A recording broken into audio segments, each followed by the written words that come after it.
পুষ্টি বৈষম্যের দিন শেষ, গর্ব স্বনির্ভর বাংলাদেশ এই স্লোগানকে সামনে রেখে দিনাজপুরের বীরগঞ্জে বর্ণাঢ্য আয়োজনে উদ্বোধন করা হয়েছে জাতীয় পুষ্টি সপ্তাহ ২০২৬। বৃহস্পতিবার দুপুরে বীরগঞ্জ উপজেলা স্বাস্থ্য কমপ্লেক্স মিলনায়তনে আলোচনা সভার মাধ্যমে সপ্তাহের এই কর্মসূচি শুরু হয়। উপজেলা নির্বাহী অফিসার সুমা খাতুন প্রধান অতিথি হিসেবে উপস্থিত থেকে কর্মসূচির শুভ উদ্বোধন করেন।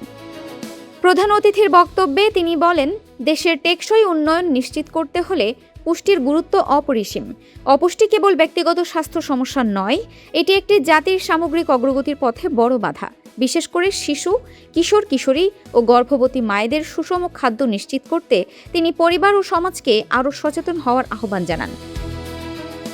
উপজেলার স্বাস্থ্য ও পরিবার পরিকল্পনা কর্মকর্তা ডাক্তার আফরোজ সুলতানার সভাপতিত্বে অনুষ্ঠানে আরও উপস্থিত ছিলেন উপজেলা প্রাণী সম্পদ কর্মকর্তা ডাক্তার শাহরিয়ার মান্নান, প্রাথমিক শিক্ষা অফিসার সঞ্জিদা খানম এবং বীরগঞ্জ থানার সাব ইন্সপেক্টর জাহাঙ্গীর বাদশাহ রনি সহ স্বাস্থ্য বিভাগের অন্যান্য কর্মকর্তাবৃন্দ। সভাপতির বক্তব্যে ডাক্তার আফরোজ সুলতানা বলেন, এই আয়োজন কেবল আনুষ্ঠানিকতা নয়, বরং জনসচেতনতা বাড়ানোর একটি বড় প্ল্যাটফর্ম।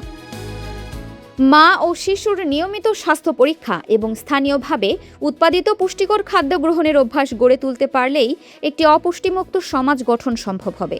উল্লেখ্য, ২৩ এপ্রিল থেকে শুরু হওয়া এই জাতীয় পুষ্টি সপ্তাহ চলবে আগামী ২৯ এপ্রিল পর্যন্ত। সপ্তাহব্যাপী এই আয়োজনে বীরগঞ্জ উপজেলার বিভিন্ন এলাকায় সচেতনতামূলক প্রচারণা ও বিশেষ স্বাস্থ্য পরামর্শ প্রদান করা হবে।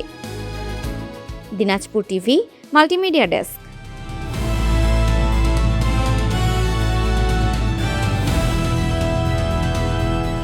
দিনাজপুর টিভি মানুষের জীবনের কথা বলে।